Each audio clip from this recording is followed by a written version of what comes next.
I want to share with you the realities of commercial aquaponics right now.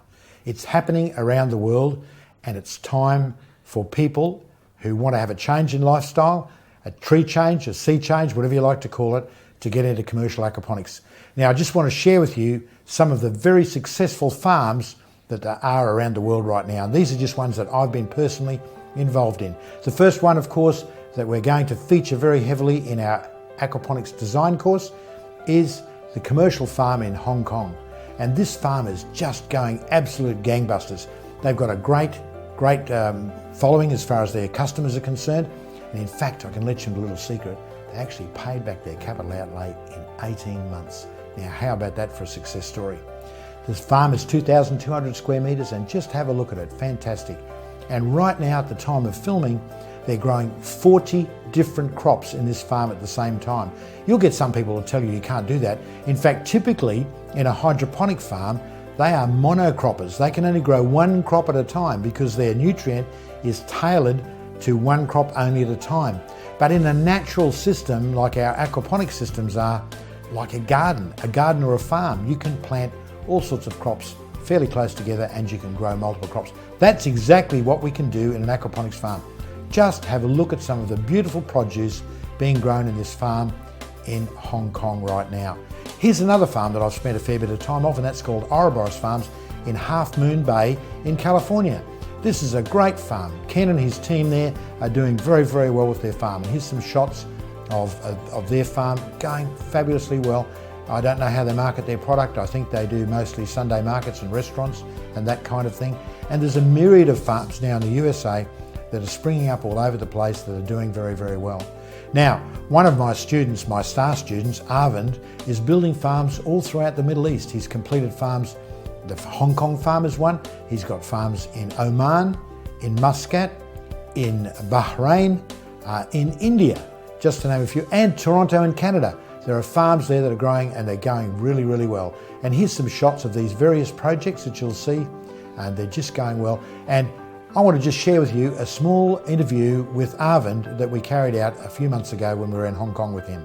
So Arvind, would you mind telling us what it is that you do? Just give us an idea. Sure.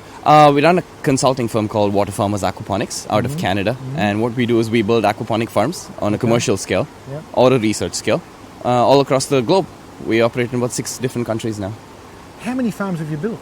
We have about 12 farms. 12 farms? We're running on our 13th right now. So. Okay. We're in this one here in Hong Kong, which is pretty impressive, I've got to say. It's the best one now, what design criteria have you used? We've gone with a hybrid system, if I may. We've done media beds, floating rafts or deep water culture, wicking beds. We're trying out verticals as well. Okay. And we got some Dutch buckets going too. Okay.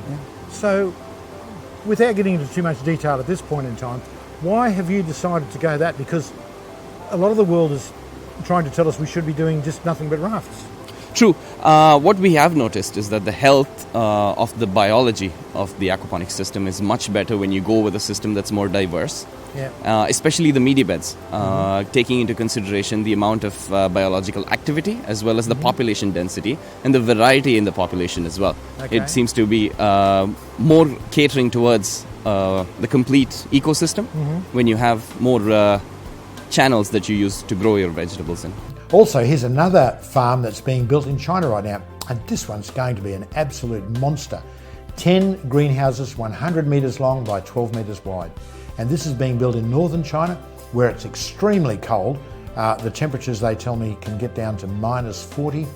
I can't even comprehend that kind of cold.